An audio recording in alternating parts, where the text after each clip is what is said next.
누가복음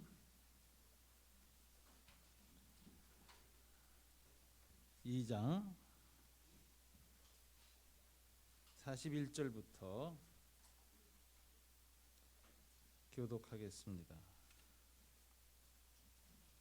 오늘 이 중심 귀절 두 귀절이 이제 그 안에 포함되어 있습니다. 41절부터 교독하겠습니다. 52절까지. 그의 부모가 해마다 유월절이 되면 예루살렘으로 가더니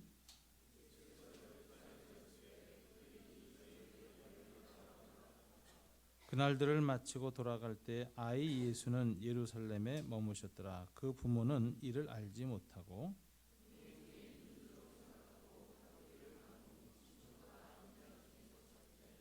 만나지 못하며 찾으면서 예루살렘에 돌아갔더니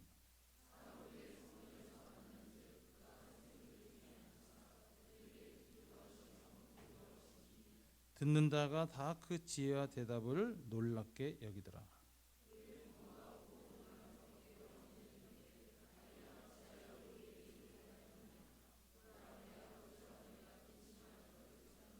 예수께서 이르시되 어찌하여 나를 찾으셨나이까? 내가 내 아버지 집에 있어야 될 줄을 알지 못하셨나이까 하시니 51절 다 같이 읽습니다. 예수께서 함께 내려가사 나자렛에 이르러 순종하며 받드시더라.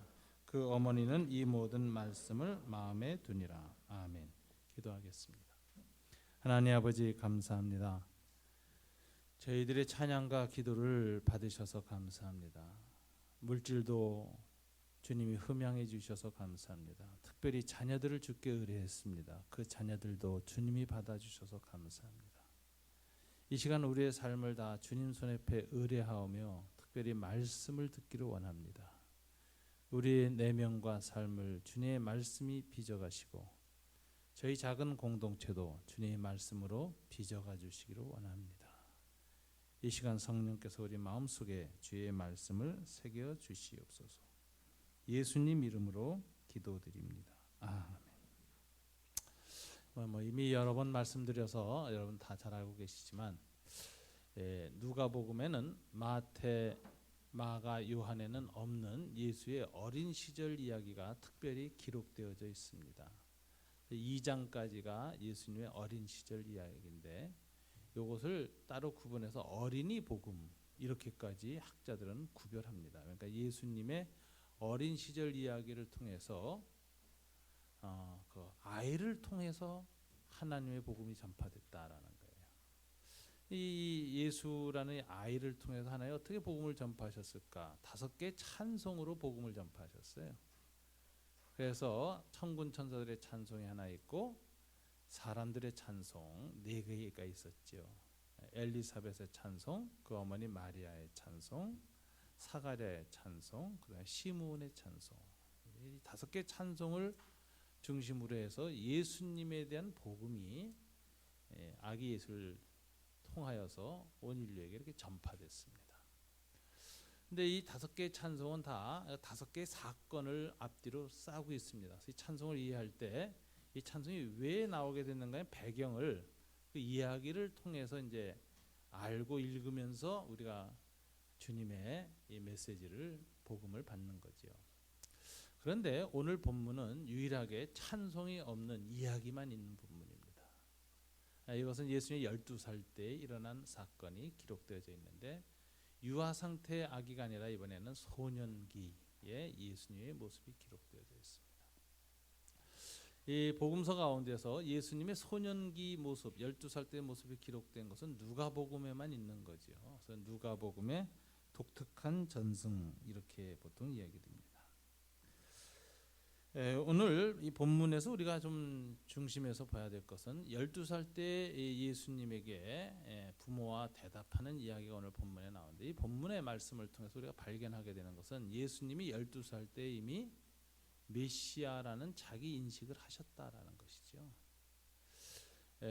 마태, 마가, 누가를 빼고 요한 보면은 예수님이 자기가 메시아이심을 공식 본격적으로 천명하게 된 건 언제냐 하는데 이게 30세 때 요단강에서 세례요한테 세례를 받으시고 난 후에 메시아 선포가 시작됐다 이렇게 봐요. 왜냐하면 그때 세례를 받으시고 나오실 때 하늘이 열리고 성령이 비둘기 형상으로 내려앉으면서 음성이 들렸다는 거예요. 이는 내 사랑하는 아들이라. 하나님의 아들이라는 메시아 인식이 그 요단강에서 확정되었다 이렇게 보는 거죠. 그래서 많은 분들은 요단강 사건을 어떻게 보느냐면은 메시아 황태자의 즉위식으로 봐요.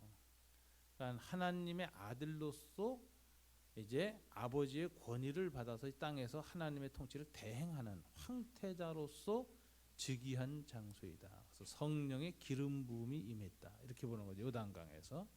이제 그렇게 보는데 누가는 그 다른 복음서 기자들과 조금 달리 예수님의 메시아 자의식은 이미 12살 때 생겼다라고 하는 관점에서 오늘 12살 때 이야기를 쓰고 있습니다. 일반적으로 유대인 교육에 있어서 12살 때 갖는 의미를 볼 수 있는데 유대인들의 자녀 교육은 4단계로 구분해서 이제 평생 교육을 시작합니다. 먼저 6살 때에는 쉐마의 아들로 자랍니다. 즉 신명기 2장 4절을 어머니의 지도로 암송하기 시작합니다. 그러니까 유대인들은 6살 때부터 성경 암송을 시작해요. 엄마가 암송시킵니다. 그리고 10살이 되면 율법 해석서인 미시나를 아버지의 지도로 배우기 시작하는데 이건 율법 해석서예요. 말하자면 판례집 비슷한 것인데 율법을 어떻게 삶 속에 적용시켜야 되느냐를 가르치는 거예요. 그러니까 이제 안식일에 일하지 말라 이런 기준으로 이거 어떻게 적용할 것이냐 하는 걸 이제 아이들하고 아버지가 가르치는 거예요. 안식일에 닭이 달걀을 낳았다. 가만히 놔두면 쪼아 먹잖아요. 그걸 꺼내는 게 안식일 범하는 거냐 아니냐 이런 거 가지고 이제 적용을 이제 가르칩니다. 그래서 이 탈무드에 보면 그 미시나 적용의 예가 나오는데 어떤 경우가 안식일을 범하는 겁니까? 이렇게 하면 야 아들아 이 닭을 장사하려고 키웠으면 하나라도 꺼내면 안 된다. 그거는 노동에 속하고 장사행위에 속하니까 안식일 범하는 것이다. 그러나 그냥 키운 거면 꺼내도 된다. 이렇게 가르치는 거예요. 굉장한 지혜죠. 이런 이제 적용례를 계속해서 가르치는 게 10살 때부터 아버지가 이제 합니다. 그리고 이제 12살이 되면 예루살렘 성전에 가서 첫 제사를 이 아이가 드리게 되어지고 이걸 성인식이라 그래요. 소위 율법의 아들로서 인정받으면서 본격적으로 회당에서 율법 수업을 랍비로부터 받게 됩니다. 그래서 사도 바울도 12살 때 가말리엘이라는 율법학자 밑에서 수업을 받게 되었다. 이렇게 하는 것이죠. 동영상 중에 성인식 장면 제가 하나 좀 뽑아서 봤는데 제가 예루살렘에 가서 통곡의 벽, 즉 성전의 벽 하나 남았거든요. 그 밑에서 성인식을 행해요. 성인식 장면이 굉장히 뻑적지근합니다. 그 그림 한번 보시면 여기 이제 이렇게 다윗의 별 이렇게 하고 가족이 다 모여요. 그리고 저 위에 그 하얀 머리 쓴 소년 있죠?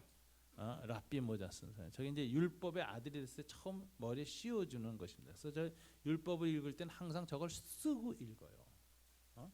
그래서 저걸 딱 소년이 이제 성인식 하는데 온 가족이 다 모여서 성인 남자들은 전부 머리에 이걸 썼죠. 그리고 이제 율법에 책임 있는 독립된 주체가 된 것에 대한 축복을 합니다. 이런 식의 성인식을 12살 때 행합니다. 제가 가서 이렇게 보니까 얼마나 성인식이 요란한지 하여튼 우리 그리스도인들이 아이들이 이제 어렸을 때 유아 세례 받잖아요. 그다음에 입교 문답을 이제 우리가 하잖아요. 그게 똑같은 성인식인데 이제 하나님 앞에서 네 신앙은 네가 책임져야 된다. 그래서 입교 문답을 행하고 교인 명부에 등록을 하고 입교인이 되면 교회에서의 뭐 목사님 청빙 투표, 장로님 투표에 다 투표권을 주잖아요. 그게 이제 말하자면 우리로 말하는 성인식이에요. 그런데 우리는 그 입교 문답을 끝나고 나서 입교한 사람들에 대해서 이렇게 거창하게 행사를 안 하는데 저기는 정말 하나님 나라의 시민권 취득한 날이에요. 얼마나 거창하게 하는지 제가 깜짝 놀랐고 야 이건 참 앞으로 좀 우리가 생각해 반성해 볼 부분이 너무 소홀하게 아이들의 신앙의 책임자가 스스로 하나님 앞에 된 것에 대해서 하나님 나라의 백성의 정말 시민권을 취득한 것에서 교회 회원이 된 것을 의미를 너무 우리가 소홀하게 대하지 않았나, 그런 반성을 하게 되는 그런 장면입니다. 이렇게 하고 그리고 18세가 되면 이제 우리만 사춘기죠. 그때부터는 소위 율법의 완전한 집대성인 게마라를 공부하게 됩니다. 이것은 이제 모든 율법이 다 정돈돼 가지고는 이제 종합 참고서예요. 그걸 이제 계속 공부하게 됩니다. 그러니까 이렇게 공부하고 자라니까는 이 유대인들의 율법에 대한 그 헌신도 깨달음이 굉장히 깊고, 우리 그리스도인들이 하나님 말씀을 아이들한테 가르치는 것보다 훨씬 깊은 강도를 이렇게 갖게 됩니다. 그러면은 이런 유대인의 교육의 이 단계를 살펴볼 때 오늘 예루살렘에서 행해진 이 예수님의 이야기는 바로 성인식 장면이라 이렇게 볼 수 있습니다. 이때 이 성경에 보니까 유월절 때다 이렇게 부모가 올라갔다 그랬어요. 유대인들은 팔레스타인 지역에 사는 유대인은 1년에 한 번은 무조건 유월절이나 어느 때 가서 성전에서 제물을 드리고 예배를 드립니다. 그리고 제물은 성전에서만 드리기 때문에 예루살렘 가야만 제사 드릴 수 있어요. 그러면 나머지는 어떻게 보내느냐? 회당에서 말씀 중심으로 예배를 드려요. 그러니까 제물이 없는 예배죠. 근데 1년에 한 번은 꼭 제물을 드리죠. 그렇게 해서 가는데 성인 남자는 다 가는 겁니다. 유대인 팔레스타인 지역에 살던 유대인 인구가 예수님 당시에 그 로마의 인구 기록, 인구 조사 기록을 보니까 약 70만에서 80만이에요. 그 다음에 여러분 팔레스타인 바깥에 사는 유대인이 한 200만 됐습니다. 그러니까 그리스 로마 사회 또 이렇게 바벨론 쪽까지 흩어져 살던 사람들이 한 200만 됐는데, 이 해외에 있는 유대인들은 일생에 한 번은 성전 가서 제사를 드려야 돼요. 일생에 한 번. 그러니까 이 6월절이 되면은 예루살렘의 인구가 엄청나게 이제 복잡해집니다. 예루살렘의 평상 인구가 몇 만이었는가 통계를 보니까 2만에서 5만 명이에요. 상주하는 인구가. 그런데 이게 이제 1년에 몇 번의 절기, 7번의 절기 되면 유대인들이 모여드는데 보통 10만에 넘고요. 6월절 같은 데는 20만에서 40만까지 모여드니까 도시가 완전히 포화 상태가 되는 겁니다. 그래서 이제 예루살렘은 지금도 그렇지만 종교 관광 도시, 즉 전 세계에서 몰려드는 기독교인들, 유대인들, 또 이슬람 성지도 있어서 이슬람 교인들까지 다 모여들어요. 6월절에. 이거 어마어마한 인구가 모입니다. 그래서 이제 예루살렘 여행 갈 때는 6월절 때 가면은 호텔비가 하루 저녁에 우리나라의 여간급 정도의 수준의 호텔이 400불, 500불이에요. 하루 저녁에. 뭐 들어갈 수가 없어요. 엄청나게 이제 비싼 거죠. 이렇게 이제 인구가 모여들는데 이때 성인식을 치르면 이 성인식이 보통 복잡하지 않습니다. 평소에 성인식 치를 때도 가보면요, 얼마나 복잡한지 몰라요. 그래서 성인식 된 사람들이 또 잘 안 들여보내요. 저도 들어가려고 그러는데 수염을 많이 길러가지고 아랍 사람으로 오해받아가지고 경비한테 못 들어간 적이 몇 번 있었는데 어쩌다 한번 들어가 봤어요. 그래서 사진을 찍기 시작했는데 하여튼 굉장한 이 예식이 진행됩니다. 이 성인식에 수많은 인파로 붐볐는데 이 성인식 중에서 오늘 누가는 예수님의 가족이 행한 행동을 3가지 동사로만 탁 묘사해요. 여러분 어떤 동사가 나오는지 아세요? 성인식 중에 예수 가족의 행동. 42절에 보면은 올라갔다 되죠. 예루살렘 성전으로 올라갔다. 이게 첫 번째 행위고, 두 번째 43절은 돌아갔다 이렇게 돼 있어요. 43절 A에. 근데 예수님의 행동이 독립적인 행동이 나옵니다. 그게 뭐죠? 43절 B, 머무셨더라. 예수님만 성전에 머무셨다는 거예요. 그런데 주동사가 뭐냐면 머무셨더라의 주동사가 있어요. 원문에 보면. 이게 무슨 소리냐면은 예수님의 부모는 예루살렘에 올라갔다가 성인식 치르고 그냥 내려갔어요. 근데 예수는 성인식을 치른 다음부터 딱 독립적 행동을 시작합니다. 부모를 떠나는 거죠. 부모를 따라서 행동하지 않고 율법의 아들로서 자기의 독립적인 이 자의식을 드러내는 행위를 시작하셨는데, 그 행위가 첫 번째가 성전에 머무셨다라는 거예요. 수많은 사람이 인파에 휩쓸려서 올라갔다가 이제 고향으로 내려가는데 행렬이 많으니까 아마 요셉과 마리아나 아마 이랬어요. 애가 엄마하고 있겠지. 엄마는 또 아빠하고 있겠지. 이렇게 생각하면서 떨어져 있었나 봐요. 그러다가 하루길쯤 지나가서 보니까 둘 다 애가 없었다는 거죠.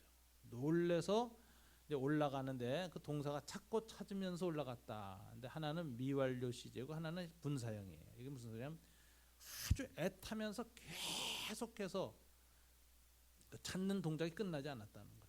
애타게 찾으면서 막 올라갔어요. 그러니까 하루길 내려왔으니까 하루길 또 걸어 올라갔겠죠. 그래서 애를 찾긴 찾았는데 처음 성인식을 했던 성전 안에서 찾았는데 사흘째 되던 날에 성전에서 예수를 찾았다.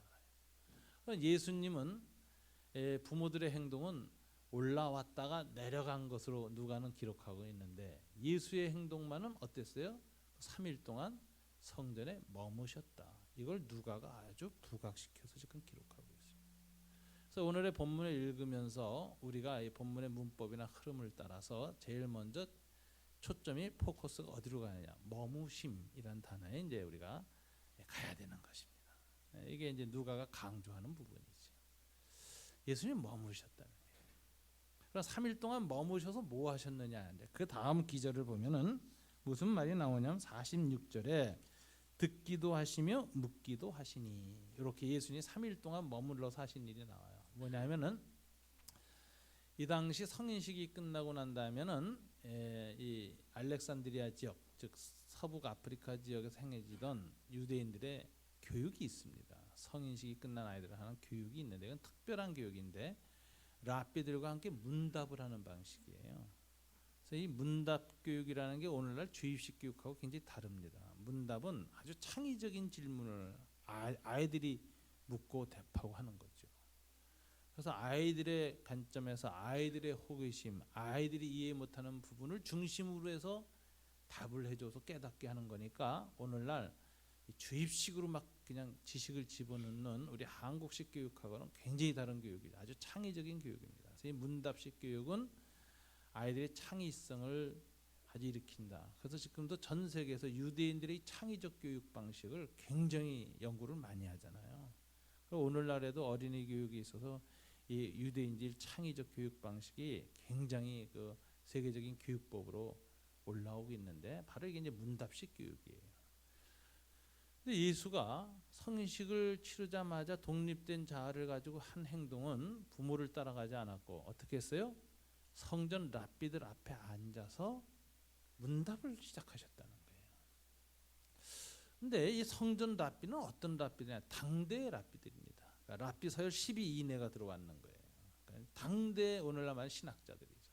당대 최고의 신학자들이 있는 곳에 소년 예수가 앉아서 이제 문답을 하는데 누가는 이 문답의 장면을 기록하는데 동사가 먼저 쓰는 동사가 있어요. 듣기도 하시며 묻기도 하시니. 여러분 뭘 먼저 했다고 누가는 기록하고 있습니까? 들음을 강조해서 들음. 그래서 이 예수님의 성전 3일간의 행동의 초점이 뭐냐? 머무심, 들으심. 세 번째가 물으심이에요. 먼저 듣기를 먼저 하셨다는 게 예수님을 통해서 우리가 생각할 부분이 있습니다. 예수님은 질문하기 전에 먼저 들었다라는 거예요. 잘 들어야 정확한 질문을 할 수 있습니다. 이 듣는다는 태도를 우리가 예수님의 소년 예수로부터 이렇게 생각해 보면 이것은 듣는다는 건 뭘까요? 상대방에게 주의 집중을 해야 잘 들을 수 있습니다. 이 커뮤니케이션 이론, 의사소통 이론에 보면은 말이나 표정이나 상대방의 몸짓이나 표현, 얼굴에 떠오르는 그런 것들, 눈빛까지도 다 보면서 하는 게 듣는 거죠. 그래서 듣는다는 건 뭐냐면은 상대방을 향하여 내 마음을 다 열어서 공감의 자리로 들어가야 제대로 듣습니다. 아무리 듣는 척해도 너는 그렇게 생각하지만 나는 아니다 이런 마음을 딱 갖고 들으면 그건 듣는 게 아니에요. 그래서 이제 상대방의 입장에서 상대방과 공감하면서 상대방의 아픔과 슬픔과 고통을 공감하면서 듣는 것, 이게 이제 진정한 들음인데, 그래서 들음이란 뭐냐? 말 이전에 메타 커뮤니케이션이라죠. 말 이전에 그게 필요하다. 그게 뭐냐면 마음이라는 거예요. 상대방에 대한 사랑이 최고의 메타 커뮤니케이션이다. 사랑, 배려, 이해, 공감. 그 공감적 이해를 하는 거, 이게 굉장히 중요한 건데, 예수님은 이 말하기보다 질문하기보다 먼저 들음부터 하셨다. 우리가 뭐 교인들끼리도 그렇고 부모 자식 간에도 먼저 상대방의 아픔, 상대방의 고통을 듣는 훈련이 우리가 부족한 거죠. 그래서 이 들음이 부족할 때 그 상대방하고 아무리 이 얘기를 해도 저 사람이 날 이해했다는 생각이 안 드는 거예요. 이게 굉장히 이기적인 의사소통이라는 거죠. 그러니까 이제 우리가 듣는다는 게 얼마나 중요한가. 우리 예수님은 머무시고 들으셨다. 이렇게 당대 유대 랍비들의 생각과 마음을 충분히 살피셨다. 그 다음에 질문을 하셨다 이렇게 되어 있어요. 그럼 이런 질문은 어떤 질문일까요? 피상적인 질문이 아니라 상대의 마음과 생각을 꿰뚫고 하는 질문이에요. 이걸 창의적 질문이라고 하죠. 이런 질문은 질문하는 사람이나 대답하는 사람의 대화의 수준을 높여줍니다. 본질로 이끌어갑니다. 문제의 본질을 뚫게 하는 거예요. 예수님이 12살 때 그렇게 하셨다는 거예요. 12살 소년이 어떻게 이렇게 가능했을까? 저는 많은 생각을 해보는데, 저는 뭐 좀 너무 신학적인 해석을 빨리 하는 건지 모르지만 예수님에겐 이기심이 우리들보다 훨씬 소년이라도 없었어요. 이기심은 어른이 될수록 더 생기는 거고, 자기의 사상적 이기심이라는 거, 사고의 이기심이라는 거, 자기 경험, 지식이 딱 둘러차서 갇히는 게 어른이 될수록 강하거든요. 어린이일수록 그게 없습니다. 우리가 그 어린이 설교 들으면 감동을 받는 이유가 이기심 없이 듣기 되기 때문에 그래요. 근데 어른 목사 설교는 뭐 판단하면서 듣거든. 저게 맞는 소리 하는 거야. 이러고. 근데 애들을 대상으로 한 건 이상하게 그냥 듣게 돼 있어요.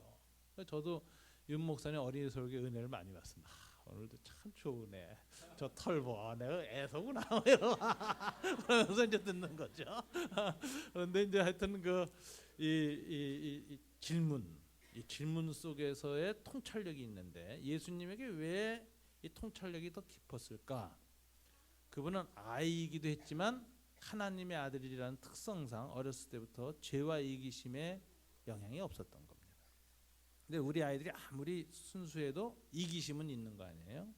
예수님에게 그게 없기 때문에 그분이 질문하실 때는 일반 사람들이나 일반 아이들 또는 일반 죄와 이기심을 묻은 인간이 갖고 있는 질문을 건너뛰는 질문을 해요. 죄를 꿰뚫는 질문을 해버려요. 그러니까 그 질문을 받을 땐 각성이 일어나는 거예요. 질문 받는 사람이 놀라는 거예요.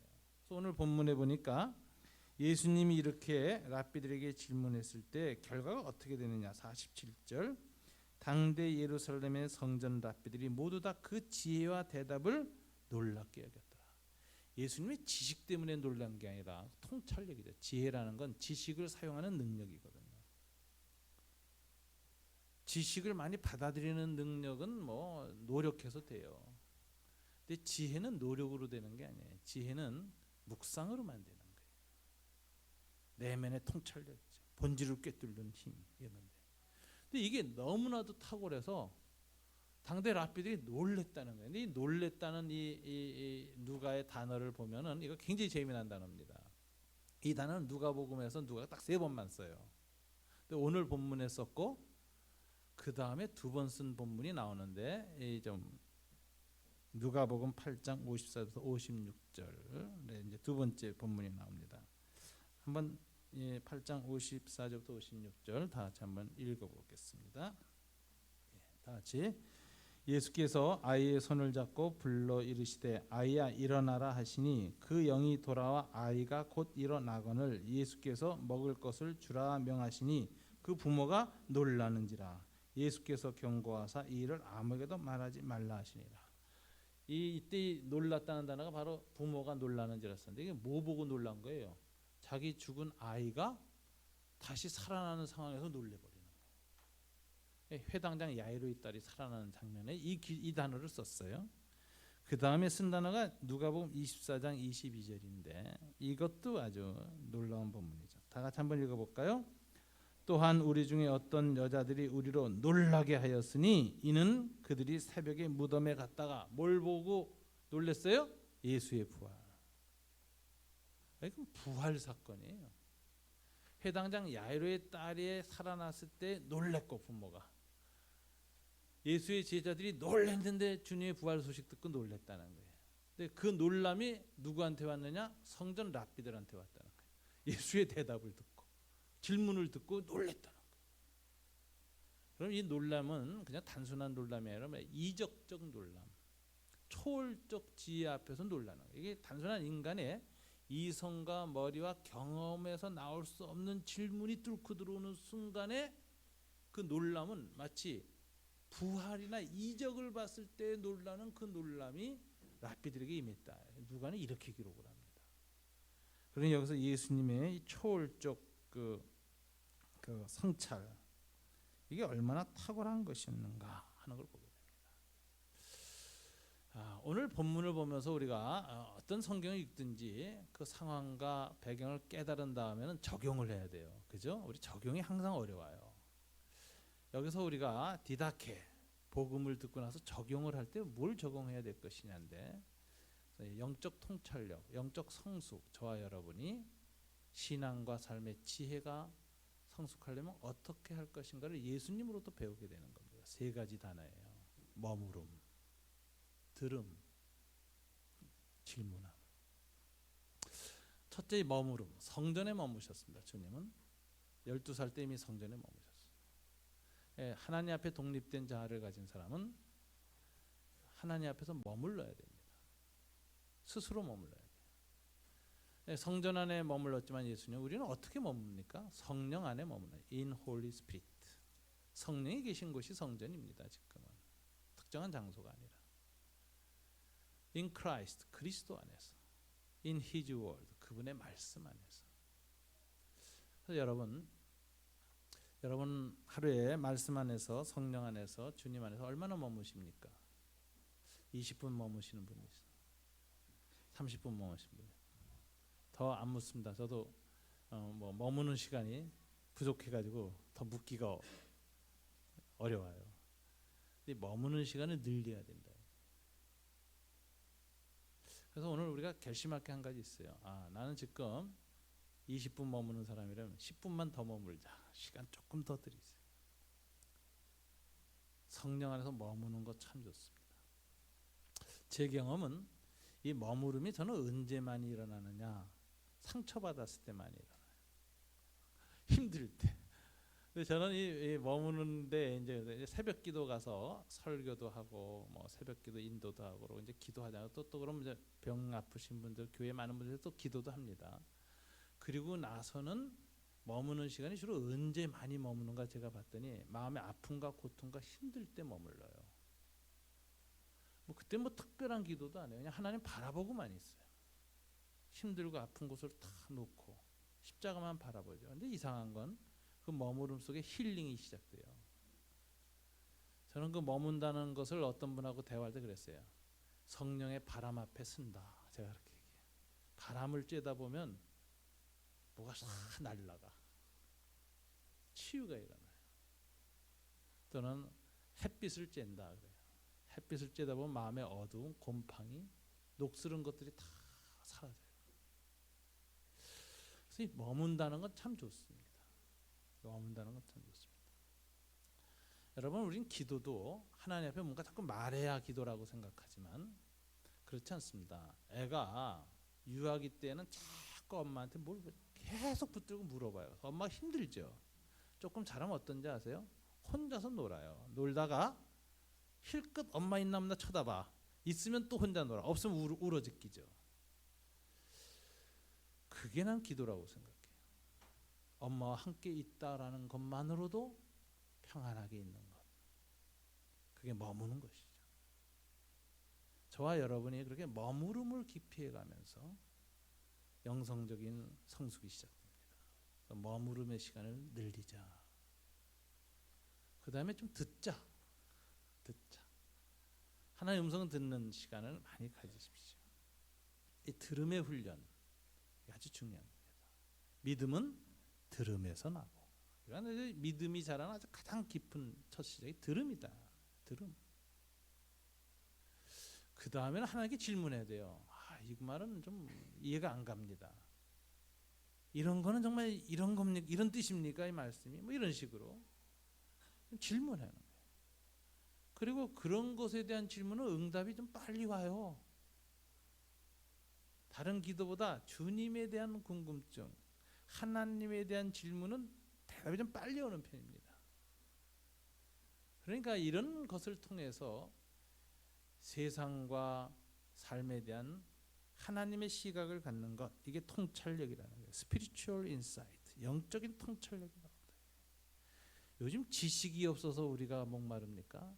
인터넷만 들어가면 모든 정보 다 떠요. 우리는 지금 지식 과잉의 시대에 살아요. 주변에 어떤 분들이 저보고 뭐 책을 내라고 자꾸 그러는데 그냥 뭐 그때마다 그래요. 지금 책이 수만 권씩 나오는데 내가 또 하나 내서 정보 공해를 일으킬 필요가 있을까? 저는 그냥 그런 생각이 자꾸 들어서 잘 못 내요. 뭐 설교집 내라 그래도 지금 역사상의 설교집이 수천만 권이 지금 나와서 난리치는데 내가 또 하나 낸다는 게 무슨 의미가 있을까? 뭐 이런 생각이 들어요 항상. 그런데 참 우리가 이 지식과 정보가 과잉된 시대에 뭐가 없는지 아세요? 통찰력은 점점 사라져요. 지식과 정보를 양적으로 축적하다가 본질을 꿰뚫는 시각을 잃어버려요. 저는 이런 삶과 하나님과 인생과 이 모든 것에 대한 이 통찰력은 어디서 오는가? 하나님 앞에 머무르고 먼저 듣고 그리고 창의적인 질문을 하는 과정을 통해서 우리의 통찰력은 생긴다. 이 통찰력 때문에 주변 사람이 놀라게 하는 거죠. 이런 멘토들이 필요한 시대예요. 지식을 많이 주는 멘토가 아니라 삶의 지혜. 주변 사람들 맞아요, 그거였습니다. 어떻게 그런 생각을 하시죠? 놀람. 초월적인 그런 통찰력. 이걸 키워나가는 게 그리스도인의 그리스도인다움이다. 이렇게 생각합니다. 예수 믿어서 복받아서 돈 많이 벌고 건강하고 장사 잘 돼서 하나님이 나와 함께 했다. 이래가지고 무슨 도전이 되겠습니까? 삶의 지혜가 넘쳐서 한마디 말이 사람들의 심령을 꿰뚫고 흔들림이 있는 그런 사람들, 이런 멘토들이 부모가 될 때, 선배가 될 때, 앞에서 책임 있는 지도자가 될 때 그 공동체가 정말 축복받는 겁니다. 그래서 오늘 본문을 통해서 우리가 주님 앞에서 배워야 할 12살 소년 예수로부터 배워야 할 신앙의 모델, 머무름, 들음, 그리고 질문함, 이 세 가지가 저와 여러분 속에 풍성히 있기를 주님 이름으로 축원합니다. 오늘 본문에서 이제 조금 더 초점이 옮겨가는 부분이 있습니다. 그것이 49절입니다. 예수께서 이르시되 어찌하여 나를 찾으셨나이까? 내가 내 아버지의 집에 있어야 할 줄을 알지 못하시나이까? 찾아온 부모 그리고 마리아가 굉장히 그 조심스럽게 아이한테 대해요. 그 질문을 보면은 우리가 너를 근심하고 찾았다라고 하면서 엄마가 이렇게 말하는데 예수님이 대답이 아주 엉뚱합니다. 어찌하여 나를 찾으셨나이까? 부모의 애착과 관심에 대해서 정말 이렇게 훌쩍 건너뛰는 말을 해요. 이럴 때 보면은 야, 예수도 아주 불효자구나 이런 생각이 들 때가 있어요. 부모 너무 모른다 이러는. 어째 나를 찾으셨나이까? 그래서 이렇게 말하는, 내가 내 아버지 집에 있어야 할 줄 알지 못하셨나이까? 근데 이 말을 부모가 못 알아들었죠. 이 대화 속에서 우리가 여기 예수의 메시아 자의식이 지금 처음으로 알려집니다. 여러분, 신약 성경에서 예수님의 말씀 계시가 처음 선포된 것이 오늘 본문입니다. 30세 공생애 때가 아니라 12살 때 처음으로 주님의 말씀이 기록되어지고 그 말씀을 이해 못하였다 그러고 마리아만은 그 말씀을 마음에 두었다 이렇게 되거든요. 그러니까 성경에서 예수님의 첫 말씀 계시는 오늘 본문입니다. 이 계시의 내용이 내가 내 아버지 집에 있어야 할 줄을, 이런 내용이거든요. 여기서 아주 사람들한테 이해 못하는 게 내 아버지 집이란 말이에요. 왜 이게 강조되고 우리가 주목하고 묵상에 대한 예수의 자의식이냐면은 유대인들은 하나님을 아버지라고 부르긴 하지만 개인적으로 내 아버지라고 부르는 일은 없어요. 하나님과 이스라엘 사이의 아버지됨이라는 것은 언약관계, 공동체적인 언어입니다. 공동체의 계약 당사자가 고대 가부장적 문화 속에서 아버지가 하는 거거든요. 아브라함과 하나님이 하는 거예요. 그래서 아브라함이 가부장적으로 온 대표해서 언약의 아버지가 되고 믿음의 아버지가 된 것처럼 계약 당사자인 하나님도 아버지라고 치르는 거예요. 그러니까 이 아버지라는 칭호는 성구별 칭호가 아닙니다. 하나님 어머니라 그래야지 왜 아버지라 그러냐. 이름부터가 성차별적이다. 이런 것은 성경을 모를 때 하는 거예요. 성경에 아버지라는 용어가 어떻게 쓰여지는 걸 모르는 거예요. 오늘날 여성신학에서 그렇게 나가는 것은 여성신학의 수준이 낮다는 걸 보여주는 그런 표현이죠. 그게 아니라 아버지라는 것은 계약 당사자를 가리치는 고대 가부장적 표현이다. 이렇게 봐야 되거든요. 그렇기 때문에 하나님을 아버지라고 부를 때는 언약 공동체의 공동체 호칭입니다. 개인의 호칭이 아니에요. 이걸 보여주는 귀절이 출애굽기 4장 22절에 나오죠. 4장 22절 다시 한번 읽어볼까요? 너는 바로에게 이르기를 여호와의 말씀에 이스라엘은 내 아들 내 장자라. 하나님과 언약관계에서 아들이 됐습니다. 그래서 이스라엘 백성 전체가 공동체적으로 하나님을 아버지라고 부를 수는 있지만 개인적으로 하나님을 나의 아버지라고 부른 적은 이스라엘 역사상 결코 없었고 그것은 굉장히 위험한 말이에요. 왜냐하면 아버지와 아들은 본성이 같다는 거거든요. 개인적으로 내가 하나님의 아버지다 해서 나의 아버지라는 이 칭호, 2인칭 칭호를 쓰기 시작하면 1인칭 칭호를 쓰기 시작하면은 그때부터는 자기가 신이라는 말이에요. 신성 모독이 돼가지고 돌에 맞아 죽습니다. 이 이야기가 요한복음 10장 29절부터 31절 사건으로 나오는데 한번 읽어볼까요? 다 같이. 그들을 주신 내 아버지는 만물보다 크심에 아무도 아버지 손에서 빼앗을 수 없느니라. 나와 아버지는 하나이니라 하신대 유대인들이 다시 돌을 들어 치려 하거나. 여기서 유대인들이 예수님 죽이려고 하죠. 돌로 쳐서. 이유가 뭘까? 신성모독의 범죄를 했기 때문에. 뭐죠? 하나님을 내 아버지라고 그랬거든. 그러니까 저런 놈이 있나? 하나님을 모욕하더니 그래서 다 돌 들어서 때려 죽이려고 했어요. 나의 아버지라는 칭호는 유대인들은 절대로 쓰지 않습니다. 사실은 예수님도 제자 공동체에게 주기도문을 가르쳐 줬는데 여러분 주기도문은 공동체 기도문인지 아시죠? 주기도문의 주어가 전부 위입니다. 우리에게 우리에게 우리에게. 단수가 아니에요. 복수예요. 공동체 기도문이에요. 거기에서 하늘에 계신 나의 아버지라고 기도하라고 가르치셨어요. 하늘에 계신 우리 아버지. 이렇게. 아버지 칭호는 신약 시대도 역시 교회 공동체적 칭호입니다. 하늘에 계신 우리 아버지. 그래서 1인칭으로 나의 아버지라고 칭할 수 없어요. 이건. 그래서 이 독특한 이 분리를 예수님이 어디서 보여주시냐면은 요한복음 20장 17절에서 이걸 보여주십니다. 요한복음 20장 17절 있나요? 제가 아까 이거 안 한 것 같은데 요한복음 20장 17절 한번 다 같이 볼까요? 이거 중요한 기제입니다. 한번 성경 읽기 전에 좀 찾아서 읽겠습니다.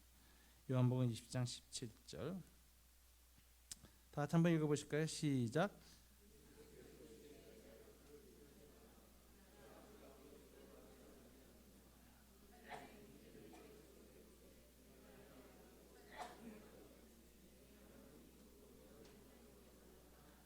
여기서 아주 묘한 말이 나오죠. 내 아버지 곧 너희 아버지, 내 하나님 곧 너희 하나님께로 올라간다. 여기 주님이 하나님을 두 칭호로 구별해서 부릅니다. 나의 아버지, 나의 하나님. 그죠? 그리고 제자들을 향해서는 공동체용으로 써요. 너희 하나님, 너희 아버지. 이게 무슨 소리냐면 예수님만이 하나님을 개인적으로 나의 아버지라고 부를 수 있다는 거예요. 메시아이기 때문에. 제자들은 항상 우리 아버지라고 불러라 이래요. 너희 아버지. 복수형으로 씁니다. 자, 그러면 예수님의 이 용법을 보면 하나님을 1인칭으로 나의 아버지라고 표현했다는 건 주로 무슨 소리죠? 내가 메시아다라는 걸 드러내는 행위죠. 이걸 계시 행위예요. 계시. 예수님이 하나님의 유일하신 독생자고 하나님과 독특한 관계를 맺고 있는 하나님의 독생하신 아들이라고 하는 메시아에 대한 확실한 인식과 자의식을 표현할 때 예수님 자기 부모한테 내가 나의 아버지 집에 있어야 할 줄 알지 못하시나이까 이렇게 했습니다. 예수님이 만약 이것을 12살 때 랍비들 앞에서 행했으면 랍비들이 때려 죽였을 거예요. 괴물 나왔다고. 신성모독한 아이라고. 근데 부모한테만 했어요. 그래서 오늘 이 성전의 이 성인식 사건을 통해서 우리가 봐야 될 것은 여기서 중요한 예수님이 자기를 계시하셨다는 거예요. 12살 소년 내가 하나님의 아들 메시아라는 걸 딱 드러낸 거예요. 메시아 자의식이죠. 이게 드러났습니다. 근데 이 말을 예수님 부모가 이해했습니까? 그 당시에 이해 못했다는 거예요. 나중에 이해한 거죠. 언제 이해했어요? 예수님이 죽으셨다 부활하신 후에나 이해한 거예요, 사실은. 그래서 그때 그 말이 이상했는데 듣고 보니까 그게 주님 메시아이신 걸 나타내는 표현이었다라고 주변 사람한테 어머니 마리아가 얘기를 했고, 그래서 누가가 그 이야기를 듣다가 성경에 기록해 놓은 겁니다. 이것을 초대교회의 전승이라는 거예요. 전승, 구전 전승을 글로 집어넣은 거예요. 근데 여기에서 이걸 기록하면서 누가는 우리가 본받아야 할 신앙적인 또 디다케, 교훈을 여기서 얘기합니다. 마리아에 대해서 이렇게 말해요. 부모들이 이것을 알지 못했으나 뭐라고 되어 있죠? 마리아는 이 모든 것을 마음에 새겼다. 마음에 두었다. 자, 우리는 여기서 우리 신앙생활을 어떻게 해야 될 것이냐. 우리가 하나님 앞에 예수님처럼 머무릅니다. 듣습니다. 말씀을. 그리고 또 질문을 합니다. 그래도 이해하지 못할 때가 있어요. 말씀이 늘 이해가 됩니까? 우리는 여기서 말씀이 이해되지 않을 때 우리는 어떤 태도를 가져야 될 것인가를 여기서 마리아를 통해서 배우게 되는 거다. 뭐죠? 몰라도 마음에 돌아. 나중에 절로 깨닫을 때가 온다. 때가 되면 깨닫는다.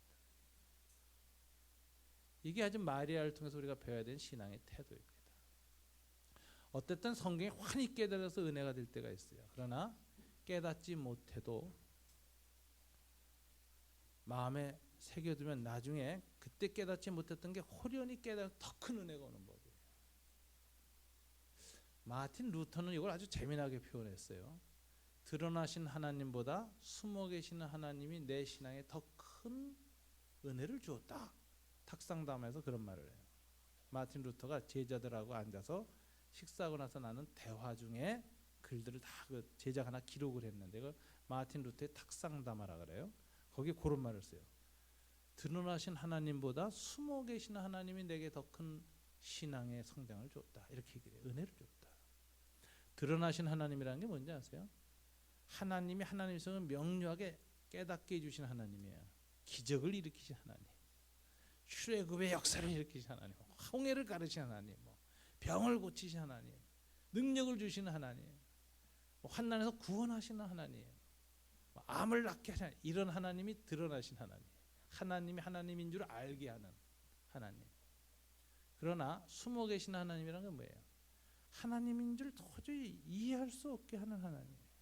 대표적인 건 뭐죠? 십자가의 초라하게 매달려 죽은 신이라는 거예요. 아니 신이 어떻게 십자가에 매달려서 죽냐고 무력하게. 그게 무슨 신이냐고. 이게 숨어 계시는 하나님이에요. 십자가가 대표적인 숨어 계시는 하나님. 그리고 숨어 계시는 하나님이 더 큰 은혜를 우리에게 일으킨다. 저는 그래서 이렇게 생각합니다. 성경이 깨달아질 때보다 때로는 안 깨달아질 때 더 큰 은혜가 숨어 있다. 안 깨달아지는 말씀을 마음에 새겨두시오. 나중에 보물이 될 것입니다. 그 안 깨달아진 말씀이 마음속에서 갑자기 팡 터지면서 은혜의 홍수를 내게 만들 것입니다. 그래서 우리가 마리아에서 배울 것은 말씀을 깨닫지 못했어도 마음에 둔다. 신앙생활 하다 보면 하나님의 뜻이 명료하게 자주 이해된다. 하나님 뜻을 날마다 찾는다는 사람은 난 참 이상해요. 저는 그렇게 찾아보지 않아요. 저는 제 생애 중에 하나님의 뜻을 이렇게 확인하는 게 인생에 몇 번 위기 때 아주 중요할 때 그것도 막 결정적일 때 정말 애를 쓰고 몸을 써서 겨우 이렇게 깨달았지 일상적으로 하나님 뜻이 다 날마다 깨달아진 얘기가 드물어요. 뭐 심지어 어떤 사람은 저 옛날에 아주 뭐 아침에 일어나면 뭐 몇 번 버스 타고 갈 것까지 지적해 주신대. 하나 오늘 25번 25-3 타고 가라. 나는 그게 난 이해가 안 돼. 그런 신앙을 난 이해를 못 하겠어요. 요즘 하나님 인도에 관한 책을 보니까 하나님 인도를 잘 받는 방법이 이래요. 하나님은 성숙하면 상대가 성숙하면 자주 말하지 않는다. 굉장히 좋은 말이에요. 은혜가 되더라. 맞습니다. 내가 성숙했나 봅니다. 자주 말하지 않는다. 그리고 특별하게 노우나 예스라는 명령이 없을 때는 뭘까요? Keep going, 계속 가라. 잘하고 있다라는 신호다. 그때는 우리 거듭난 이성을 가지고 생각하고 판단해서 가는데 넌 잘 가고 있어. 그냥 계속 가. 라는 신호라는 거예요. 아무런 말이 없을 때는. 그러니까 하나님 말씀 안 할 때만 답답해서 괴로워하지 말라는 거예요. 말씀 안 할 때는 잘하는 거로구나 지금. 그럼 그냥 계속 가세요. 그러다가 잘못 가면 어떻게? 괜찮아요. 내비게이션도 잘못 들었으면 또 고쳐서 안내해요. 하나님 뭐 인공위성 추적 장치보다 못하시겠어요? 여러분 실수해도 상관없고 엉뚱한 길로 가도 상관없습니다. 하나님은 길도 만드시고 인도도 하세요. 또 그냥 회개만 하고 잘못했구나 그러면 알면 되는 거야. 언제든지 바꿀 수 있어요. 그러니까 너무 하나님 뜻을 완벽하게 분별하고 가려는 영적 결벽증을 빠지지 말라. 그거보다는 믿음으로 계속 가고 시행착오 실수하는 게 나아요. 그러면서 성장하는 거예요. 그리고 가다 보면 하나님이 자주 말하지 않기 시작하세요. 하나님이 슬슬 안 나타나고 숨으시기 시작해요. 그게 더 큰 은혜입니다. 이렇게 해서 우리가 신앙생활을 정말 들어가도 복을 받고 나가도 복을 받고 깨달아도 복을 받고 못 깨달아도 복을 받고 이게 되는 거예요. 이게 누가를 통해서 우리가 이런 영적 교훈을 받는 겁니다. 누가 의도적으로 기억한 거 아니에요. 깨닫지 못하였어도 마음에 두었다. 오늘 우리가 주님의 유년기 복음의 마지막 복음을 들으면서 우리가 생각할 것이 있습니다. 내 신앙생활을 어떻게 해서 더 성숙시킬 것인가. 주님이 보여주신 것 머무름을 좀 더 깊이 하자. 좀 더 잘 듣자. 듣는 데 집중하자. 그리고 하나님께 묻자. 그리고 하나님의 대답이 이해가 안 돼도 마음에 좀 두고 살자. 어느 순간은 그것이 큰 은혜가 될 것이다.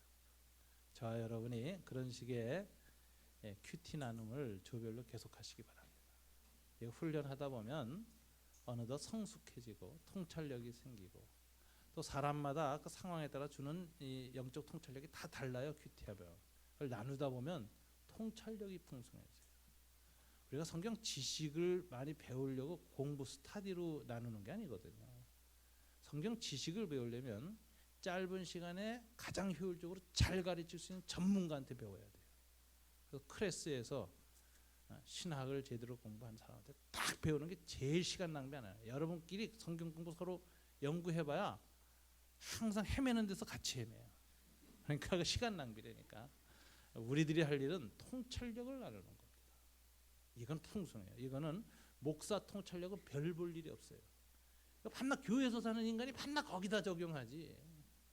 근데 여러분은 삶의 정황이 다양하잖아. 직장과 다 다양해. 거기에서 임하는 다양한 통찰력을 나눠도 얼마나 풍성해지는지. 여러분 이런 것을 통해서 하나님의 통찰력을 키워갈 때 저와 여러분의 신앙은 큰 은혜 가운데 자라갈 수 있을 것입니다. 기도하겠습니다. 반주하고 있는 이 찬송으로 하나님께 곡조 있는 기도를 올려드립시다.